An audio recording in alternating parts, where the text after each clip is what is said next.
par de latinas para todos los latinos.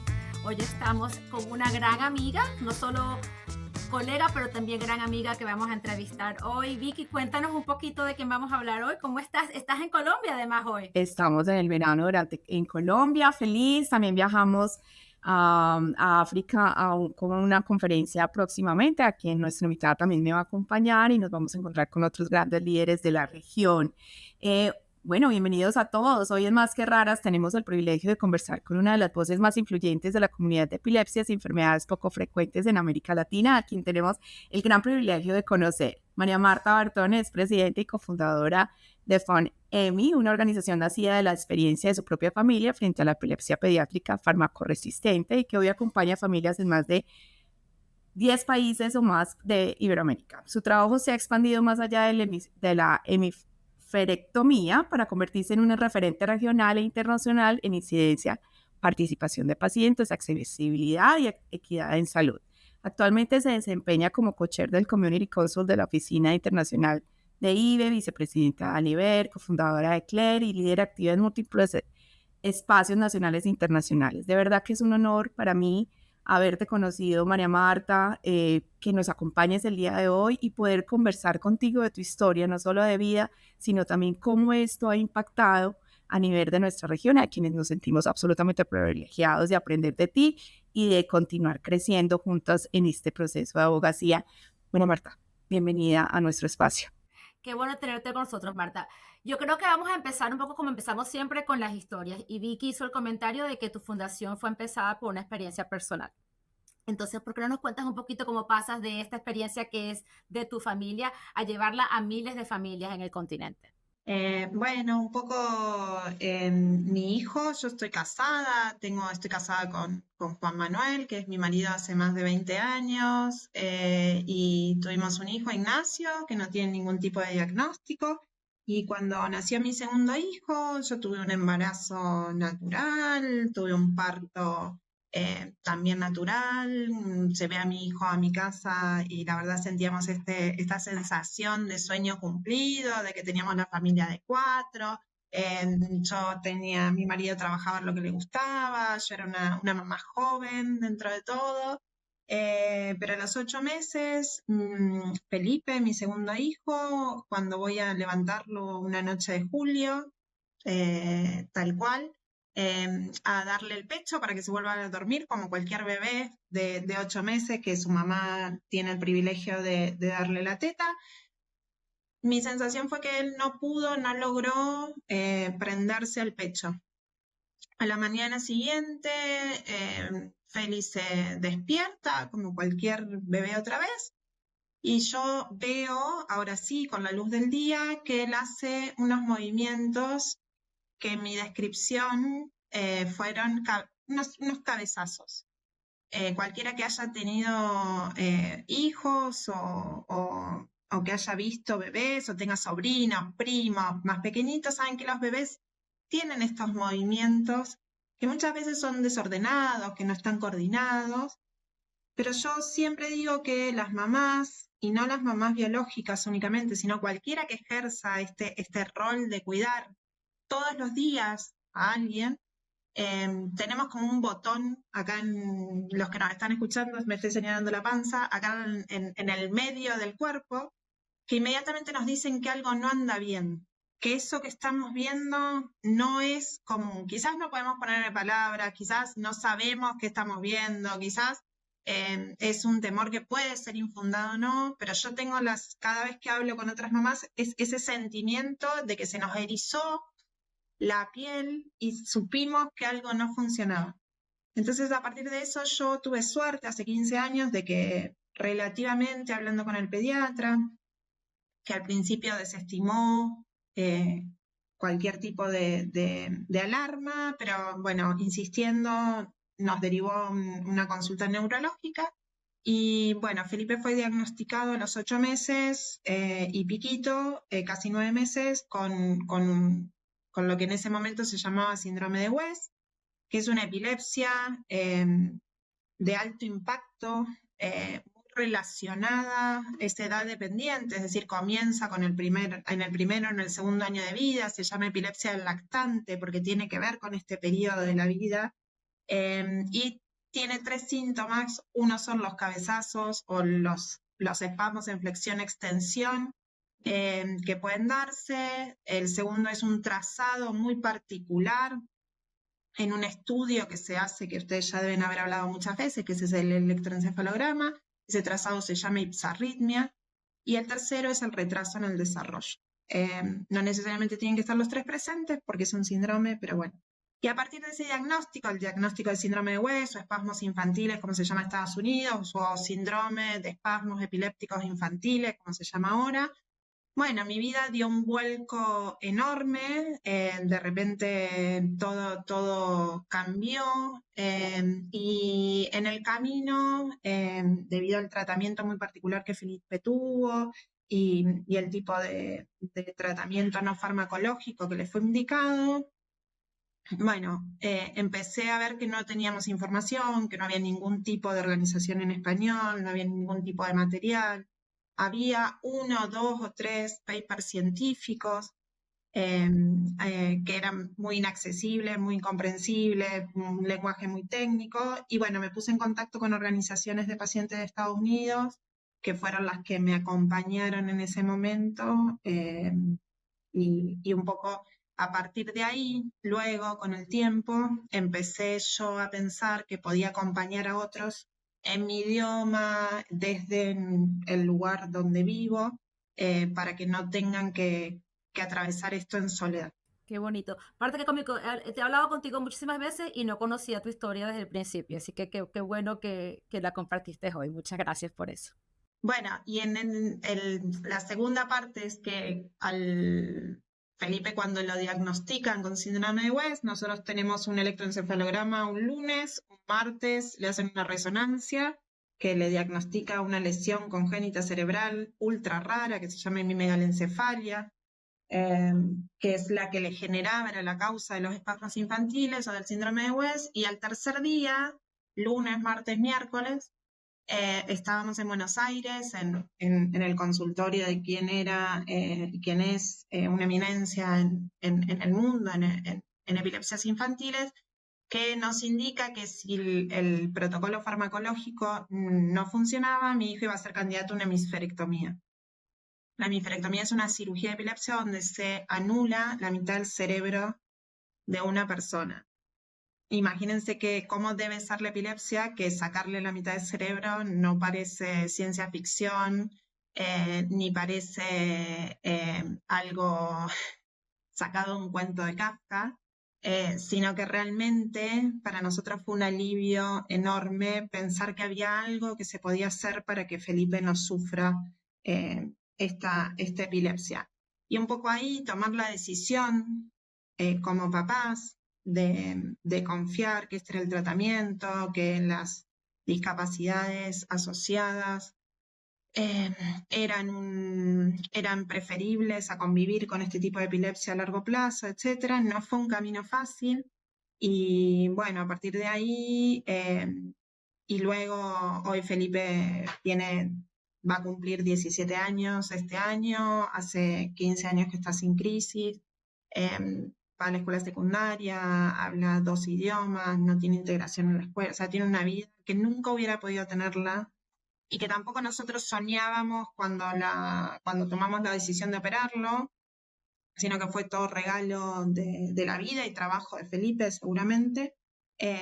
Bueno, trabajamos también para difundir un poco en estos espacios que agradecemos también sobre la cirugía de epilepsia como un tratamiento efectivo, eficaz, seguro para algunos tipos de epilepsias que puedan ser candidatos, porque es un tratamiento sumamente subutilizado en todo el mundo, pero especialmente en nuestro continente, por la falta de centros de referencia, por la falta de derivación, la falta de acceso, cobertura, etcétera. Entonces, un poco, bueno, también difundir que la cirugía puede ser una opción para muchos niños, no solo en el control de crisis, sino también cambiando totalmente o dando la posibilidad de cambio de la historia natural de estas epilepsias tan complejas y raras del desarrollo. Muy bien, y creo que yendo muy de la mano de lo que estás hablando, hablemos un poco de, en retrospectiva, los desafíos que habían antes y los desafíos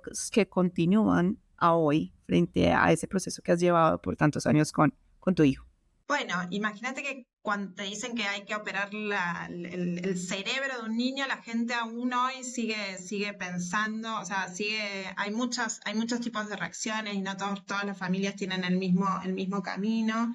Pero bueno, la decisión de que la cirugía sea una opción, siempre que pensamos epilepsia, pensamos en un tratamiento farmacológico, en tomar alguna pastilla, probar alguna medicación. No solo por parte del público general, sino también desde la comunidad científica se sigue pensando únicamente en, bueno, vamos a probar esta opción terapéutica farmacológica, vamos a probar el otro medicamento. Hay que esperar y ver qué funciona, cuál es la combinación, toda esta pérdida a veces de tiempo, cuando sabemos que, y en ese momento no eran, los protocolos eran muchísimo más largos. Hoy Leilae, que es esta organización científica médica que un poco define los lineamientos en epilepsia, hoy indica que cualquier persona, sobre todo cualquier niño que tiene el fallo de 2 fármacos adecuadamente indicados, tolerados y con adhesión al tratamiento, debería tener una consulta con un centro de cirugía. Eso es la indicación para todos. Sabemos que en Latinoamérica muchas veces esto tarda muchísimo más tiempo, pasan años, yo me sigo encontrando con familias que pasan 5, 6, 7, 8, 10 años y nunca tuvieron una consulta quirúrgica para definir si son candidatos o no. Porque quien define quién es candidato a cirugía de epilepsia es el centro de referencia. No es el neurólogo local, es el centro de referencia con un nivel. En Estados Unidos es un nivel 3 o 4, depende del tipo de cirugía. En Latinoamérica no tenemos esas evaluaciones a los centros, pero bueno, un centro de cirugía de epilepsia pediátrico con experiencia es el que define si alguien es o no candidato. Entonces, esta falta de derivación oportuna, esta falta de acceso a cirugía en Argentina, contamos con excelentes grupos de cirugía de epilepsia pediátrica y además contamos con sistemas públicos, gratuitos, universales, para acceso a cirugía. No es la realidad de toda Latinoamérica. En muchos países de nuestra región, hasta hace 2 o 3 años no habían hecho nunca una hemiferectomía a ningún niñito. Hablo de Paraguay, hablo de Bolivia, son países que nosotros acompañamos las primeras hemisferectomías en estos países hace muy poquitos años. Entonces la realidad es que también Latinoamérica es una región con muchas disparidades dentro de cada país, porque somos una región que territorialmente es muy extensa, entonces a veces tenemos centros urbanos, tenemos acceso a muchísimos servicios, pero si uno vive en el interior, la brecha se agranda muchísimo. Nosotros tenemos una frase acá en Argentina que es que a veces la salud tiene código postal. Depende de dónde uno nace, tiene un tipo de servicios o accesos a la salud. Y eso lo mismo pasa en Latinoamérica. Hay países que tienen sistemas de salud mucho más robustos, Colombia, Brasil, sin comparar México, y seguramente me estoy olvidando de otros países que tienen excelentes sistemas de salud, pero hay otros países que tienen grandes diferencias, también por el tamaño de la población, que a veces hace que las cosas raras sean mucho más raras porque son países poblacionalmente más pequeños. Pero un poco eso sigue pasando. Y creo que además de esto, de la falta de conocimiento que existe sobre la cirugía de epilepsia, la falta de acceso, de derivación, de referencia y contrarreferencia entre centros especializados y los especialistas locales, la falta de cobertura, acceso, o sea, si esto hay que pagarlo, para las familias es mucho dinero.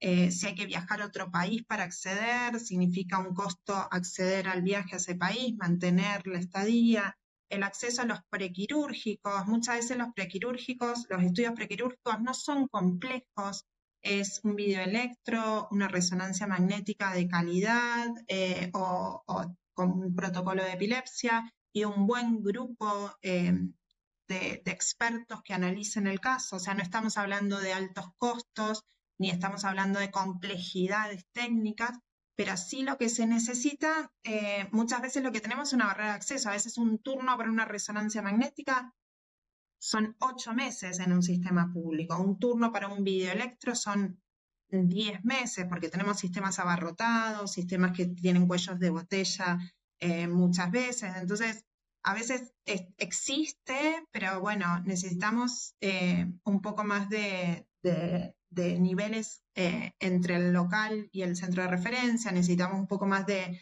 agilidad en los sistemas. Y aprender a navegar un sistema de salud muchas veces para la familia es complejo. Cuando recibís un diagnóstico, que además es un diagnóstico que genera una carga emocional, de ansiedad, de miedos, de sufrimiento para el niño, y que además necesita que uno actúe con celeridad, muchas veces lo económico también tiene que ver. Si una familia tiene posibilidades económicas, quizás accede más rápido que una familia que por ahí en condiciones donde no tiene acceso o tiene que navegar el sistema público. Hay un aprendizaje, hay una alfabetización en salud que hay que hacer, que bueno, que tratamos también de acompañar, acelerar y poder ayudar a facilitar este tipo de accesos.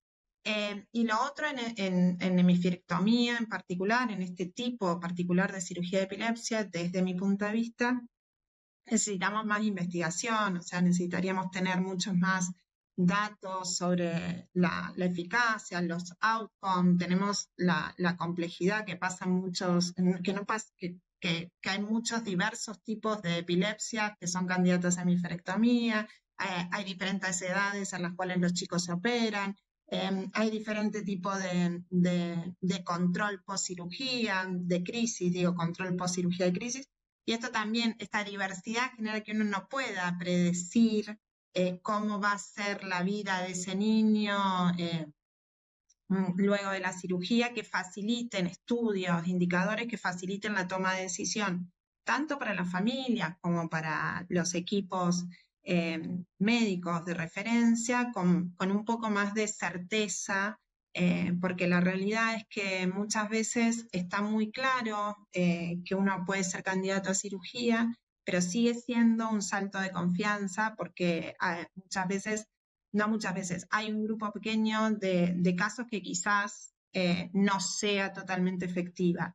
Y esto también genera una dificultad al no tener datos estadísticos comparables en nuestras regiones que nos permitan tomar decisiones informadas en salud. Así que creo que hemos mejorado un montón, creo que hay muchísimos más chicos que acceden, pero todavía nos quedan muchos desafíos que bueno, tratamos de trabajar para que sucedan. Qué interesante. O sea, las cosas no han cambiado tampoco mucho desde en tus últimos 15 años. Marta, algo que me da gracia, aunque la gente que nos está escuchando no lo crea, Marta no es médico, pero se ha convertido prácticamente en experta más que nadie. Lo que me trae a mi siguiente pregunta es, tú tuviste que aprender como cuidadora, como madre de un paciente, todo esto, y convertirte en la experta que eres el día de hoy. Con tu fundación, ¿cómo llevas tú ese camino de llevar la voz del paciente y la voz del cuidador a donde es importante, a los médicos, a los investigadores? ¿Cómo llevas tú ese trabajo con las familias? Bueno, gracias por aclararlo. Yo siempre trato de aclararlo, que no soy médica, no estudié ciencias políticas, vengo del palo de las sociales, no. Y además nunca me gustó ni siquiera biología en la secundaria.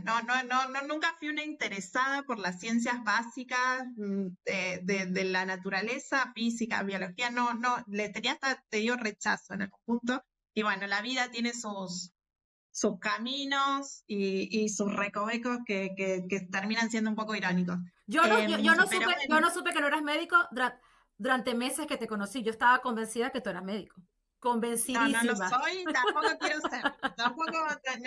Soy mamá y hablo desde, pero sí es cierto lo que vos decís, y creo que todas podemos coincidir, cualquiera que sea mamá de algún paciente con una enfermedad rara, con alguna epilepsia compleja, uno termina conociendo mucho de esta enfermedad porque uno aprende no solo de su hijo, sino que busca. Yo no conozco ninguna mamá, ningún papá que se haya rendido ante lo que la naturaleza nos plantea y la carga de tener un niño con crisis todos los días.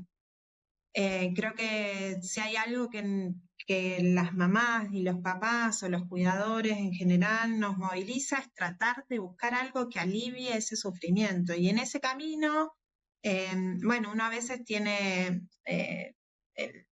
la posibilidad de ir aprendiendo, o le interesa, o le gusta. Yo tengo que reconocerle acá que también es como mi forma de sentir que estoy haciendo algo. Es como una forma de personalidad, tampoco soy psicóloga, pero creo que es como un mecanismo de defensa que uno tiene de que si aprende, si lee, si trata de entender, puede encontrar alguna forma de sentir que está haciendo algo frente a un destino que se nos impone. Y creo que esto, no sé si ustedes coincidan conmigo, pero nadie quiere que su hijo tenga una enfermedad rara.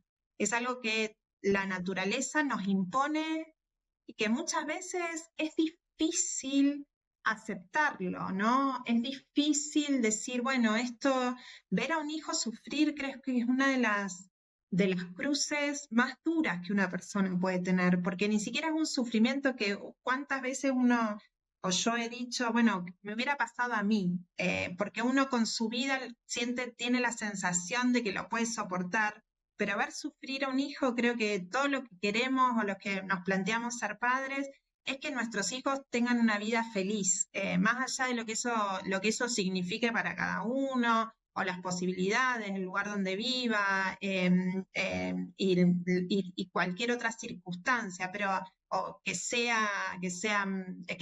o no estudie, se case, no se case, todo esto terminan siendo detalles.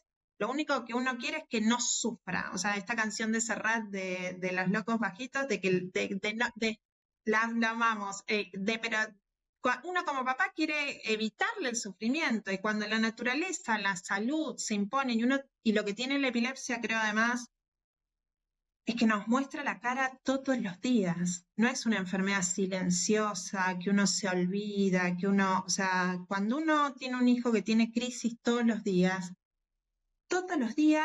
uno está batallándole la cara a un monstruo que es muy difícil, porque en cada crisis hay una pérdida también en estas crisis de tanto impacto, de estas epilepsias, de estas encelopatías, de estas epilepsias complejas y raras. Cuando su hijo tiene una crisis, pierde la sonrisa, o está muy cansado durante todo el día, o necesita dormir mucho porque le tuvimos que poner la medicación de rescate. Y esas son batallas que día a día a uno hasta le roban la felicidad de toda la familia en un momento, cuando tenemos estos periodos de muchas crisis.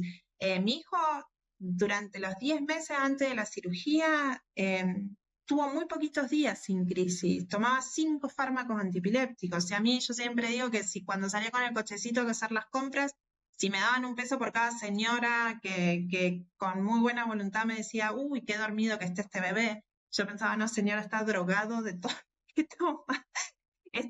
No está dormido, está lleno de antiepilépticos, que eran necesarios para tratar de parar algo que no podíamos parar y que seguía teniendo crisis. Entonces, un poco esto es, ¿no? En esta búsqueda de tratar de hacer algo, de sentir que en este destino impuesto uno tiene la posibilidad de cambiar algo. Bueno, yo empecé a aprender, empecé a investigar, no había nada en español, esa es la realidad. El grupo de cirugía de epilepsia de hemisferectomía de Estados Unidos, más allá de la barrera lingüística, que es muy grande, sigue siendo muy grande hoy para nosotras, los que hablamos en español, pero bueno, yo tenía algún conocimiento y ellos me apoyaron. Yo pude tomar una decisión no solo esperanzada, sino también que pedimos que se adelante la cirugía, porque la asociación de pacientes, la verdad que nos empoderó para pedir en un momento en que se esperaba mucho más, el protocolo quirúrgico era mucho más largo porque no había un volumen de experiencia como el que hay hoy. Nosotros pedimos que se adelante la cirugía porque ellos nos ayudaron a hacerlo, y el equipo acá en Argentina lo accedió, y de hecho por eso un año antes de la fecha estipulada Felipe se pudo operar. Entonces, un poco también creo que la función de todos acá, y este podcast me parece que también tiene esa intención, es un poco esto, hacer que la información circule, sea más accesible, en un lenguaje que todos los papás podamos aprender, que no sea tan técnico, pero sí riguroso, sí validado científicamente, y bueno, y en ese camino un poco desde nuestro lugar. Yo siempre digo, nosotros no damos consejos médicos, no somos médicos, no decidimos diagnósticos, no decidimos tratamientos, simplemente acercamos a veces la información, hacemos que circule más rápido, generamos acceso a los centros de referencia y también divulgamos esta idea que me parece que es un cambio de paradigma fundamental y ustedes lo hacen maravillosamente bien también, que las personas con experiencia vivida no tenemos un conocimiento que es válido y que es necesario cuando uno piensa cualquier estrategia, cualquier iniciativa en salud. O sea, esta idea de que la salud centrada en el paciente, que tanto a veces es un eslogan entre los decisores gubernamentales, entre los centros sanitarios y entre los profesionales de salud, también significa que el paciente tiene algo que decir de estas estrategias o de estas iniciativas. Entonces, poner en valor que las personas con experiencia vivida, esta idea que viene de hace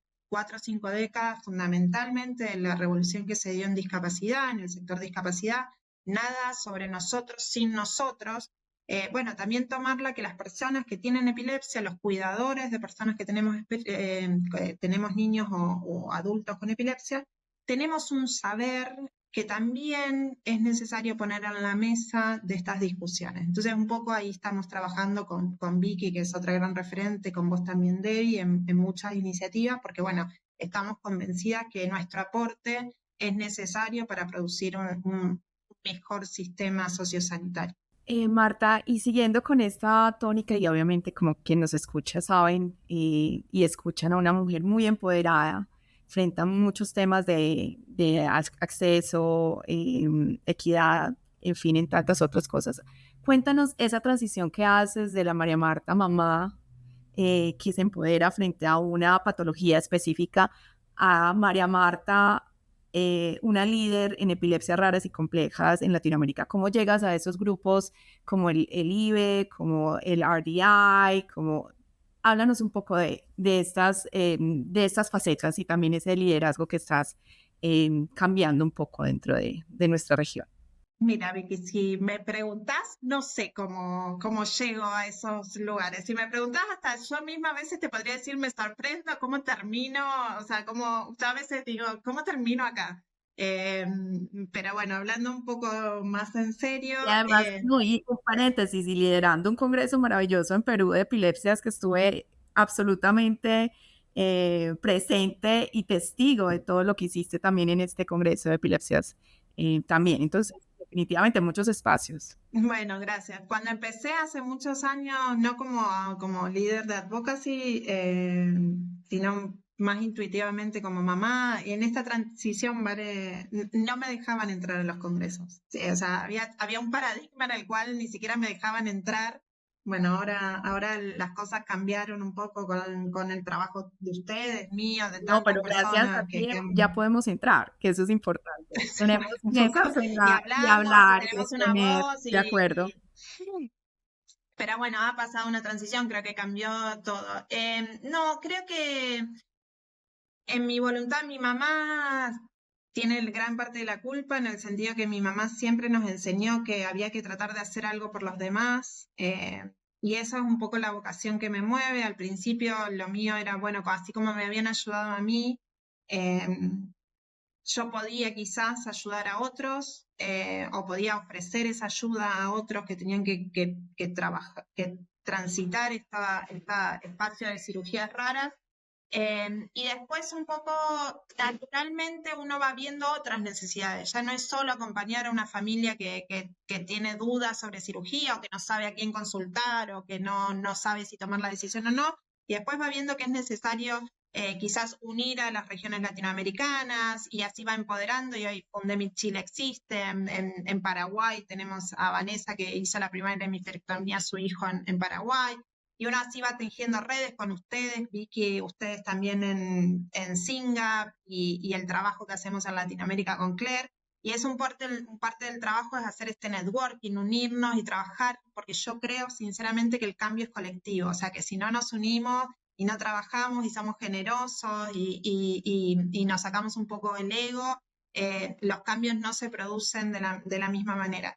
Y después uno va viendo intuitivamente que ya no es solo que hay que pelear por las familias que son candidatas a cirugía, sino que, bueno, las que tienen epilepsia refractaria tienen a veces las mismas necesidades que nosotras y a veces acceder a un test genético también es una derivación, un centro de referencia que indique ese test genético y lo interprete y lo analice de una buena manera y te das cuenta que, bueno, cambiamos la palabra cirugía por la palabra genética y la necesidad es la misma y entonces tiene sentido trabajar juntos. Y tiene sentido hacer incidencia en políticas públicas y hablar con los decisores gubernamentales y poner foco en que la epilepsia tiene que estar en la agenda pública, porque si la epilepsia no está en la agenda pública, cirugía de epilepsia tampoco va a estar en la agenda pública. Entonces es pensar, bueno, ya no tengo que trabajar solo para mi grupito, sino que trabajar un poco para el colectivo más grande y pensar que si pensamos los cambios para el colectivo más grande, podemos lograr cambios para nuestros subgrupos más pequeños y no fragmentar a veces las iniciativas sin perder las individualidades, o sea, sin perder que cada etiología, cada síndrome tiene sus necesidades únicas y que tenemos que seguir insistiendo por ello. Y por otro lado, también creo que hay cambios que son sociales. Y estoy convencida de que hay muchos cambios necesarios para las personas con epilepsia que no tienen que ver a veces con el dinero, no tienen que ver a veces con los recursos, no tienen que ver con la salud, sino que tienen que ver con malas informaciones, con prejuicios, con el estigma que rodea. La epilepsia, yo no puedo creer que en el siglo que vivimos y la epilepsia habiendo acompañado al hombre desde antes de Cristo, hace 3000 años, no es una enfermedad nueva para la humanidad ni nada. Hay en registros en las tablas de Arubi de registros de esclavos con epilepsia, que siga siendo una enfermedad que se la esconda. A mí es como que no lo puedo creer que no estemos en la agenda pública. Sabemos tanto de otras enfermedades, de diabetes, sabemos de Parkinson, y la epilepsia sigue siendo una enfermedad que está en las sombras. Entonces estoy convencida que en eso también estos espacios, estos maravillosos espacios que hacen ustedes de divulgación, de difusión, donde charlamos, donde ponemos en agenda la epilepsia, también sirven para cambiar las mentalidades. Creo que esto es algo que tenemos que trabajar, tenemos que seguir difundiendo, porque ninguna persona con epilepsia puede tener vergüenza de contarlo en el trabajo o de contar que su hijo en la escuela tiene epilepsia por miedo a que la maestra lo trate distinto, por miedo a que los compañeritos no lo inviten a un cumpleaños.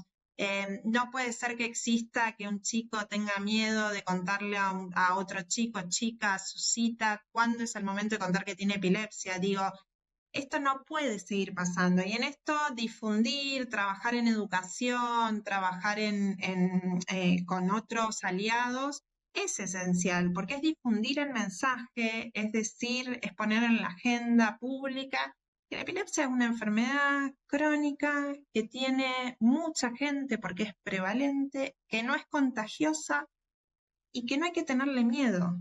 Y esto creo que estos espacios que ustedes generan y que lo hacen tan bien, tiene que ser un mensaje que nos una a todos, tengamos la epilepsia que tengamos el síndrome que tengamos la etiología que tengamos. Y bueno, un poco en ese trabajo siempre creo que trabajar con otros es mejor que trabajar solos. Y bueno, tanto el IBE, que es la Oficina Internacional para la Epilepsia, que es la organización hermana del INAE a nivel global, o Aliber, o Claire, y que vamos a hacer un congreso maravilloso seguramente el año que viene, que Vicky lo está liderando junto al equipo científico que ya lo hizo en Santiago de Chile. Nada, creo que son las maneras en que podemos robustecer estos mensajes, no ir solo por el mensaje chiquitito propio, sino amplificarlo cuando trabajamos en conjunto, que no es fácil. No es fácil ponerse de acuerdo con otros, no es fácil trabajar con otros, pero bueno, siempre trato de creer que el árbol no nos tiene que tapar el bosque y el bosque tiene que ser cambiar la situación en la cual las personas con epilepsia viven en Rosario, Argentina, Latinoamérica o Estados Unidos. Digo, lo que nos tiene que mover es lo mismo y uno termina encontrándose con gente maravillosa como ustedes o como tantas otras personas que trabajan gratuitamente, voluntariamente, que le quitan tiempo a su familia, a hacer deporte, que le quitan dinero, porque ponemos dinero de porque a veces está esta fantasía que uno no sé, cobra, es CEO de la fundación y por lo menos no es mi realidad y no es la realidad de tantísimas otras grandes líderes que tenemos, en las cuales es un trabajo a pulmón, que no es pago, que lo hacemos porque, bueno, creemos que uno puede contribuir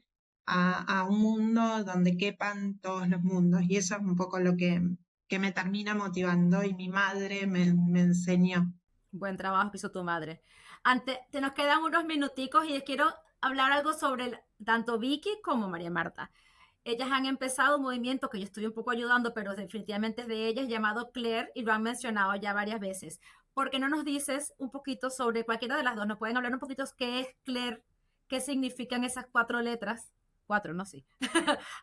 ¿Qué estamos haciendo? Háblenos un poquito para lanzar un poco sobre esto de Claire, porque es algo realmente nuevo, ¿no? Dale, María. Marta, cuéntanos. Bueno, no, CLER es el Consorcio Latinoamericano de Epilepsias Raras y es un poco una idea que es de Vicky, que en una reunión ella le surgió el nombre, el logo, la idea, porque es una gran creativa y una gran gestora además, junto con Debbie también, de no solo de la idea pasar a lo concreto.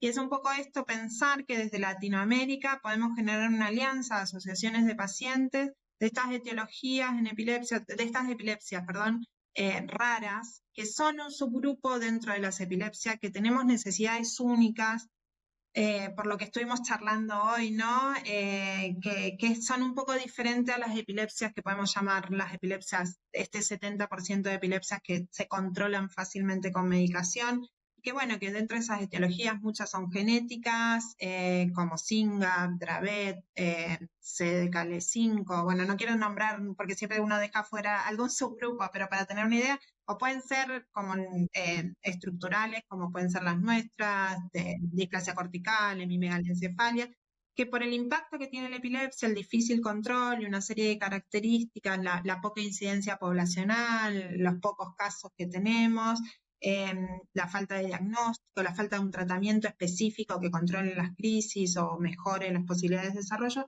ameritaban que nos juntemos a un poco a trabajar en conjunto desde Latinoamérica. Y un poco Vicky en eso tiene una visión muy clara y estamos trabajando y bueno, invitamos si hay alguien, alguna asociación de alguna epilepsia rara, compleja en Latinoamérica que quiera unirse. Bueno, hay una página web que que pueden mandar un mail y consultar y sumarse también a este movimiento. Este año vamos a tener una iniciativas interesantes de generar datos desde Latinoamérica de estas epilepsias raras y bueno, el año que viene Vicky ahora puede contar un poco del congreso que ya se hizo en Santiago de Chile, pero que va a haber una segunda edición en Buenos Aires y Vicky tiene más info para contar. Claro, tenemos como fecha prevista el segundo Congreso de Epilepsias Genéticas, CLEG, el 28 de abril, pero igual estaremos enviando información más adelante, donde estaremos enviando teniendo un gran grupo también de expositores, como lo tuvimos también en Chile, y estamos trabajando arduamente, será en Buenos Aires. Estoy muy contenta por el gran apoyo, por el gran equipo, por todo este comité científico también que ya nos está ayudando en todo este proceso, y bueno, estaremos enviando información próximamente para que también se unan y nos acompañen en este gran segunda edición del Congreso Latinoamericano de Epilepsias Genéticas. De todas maneras, Marta, se nos acabó el tiempo, pero te agradezco muchísimo a ti por tu tiempo, por tu compañía, por tu, mejor dicho, por todo lo que nos enseñas y por todo lo que nos acompañas. Estaremos juntas nuevamente, hemos coincidido estando tan lejos este año ya varias veces en espacios, en Londres, en Perú ahora, en África. Y bueno, aprenderemos muchísimo, estaremos con un grupo ya de enfermedades raras, vamos a participar en el Rare Disease International, que es más como de organizaciones de enfermedades raras también a nivel mundial, y del cual estaremos también compartiendo con nuestros oyentes también. Muchísimas gracias a quienes nos escucharon el día de hoy, a quienes nos acompañaron, y que sigan con nosotros en Más que Raras. No saben el orgullo que me dan que me permitan ser parte de este grupo de mujeres magníficas que trabajan juntas. Gracias de verdad, María Marta, gracias Vicky siempre por todo lo que hacen por estas enfermedades, por estos niños, por estos padres cuidadores. Se les agradece del fondo de mi corazón. Gracias a todos los oyentes y que tengan un lindo día. Gracias, María Marta. Gracias a ustedes y gracias a Más que Raras. Gracias.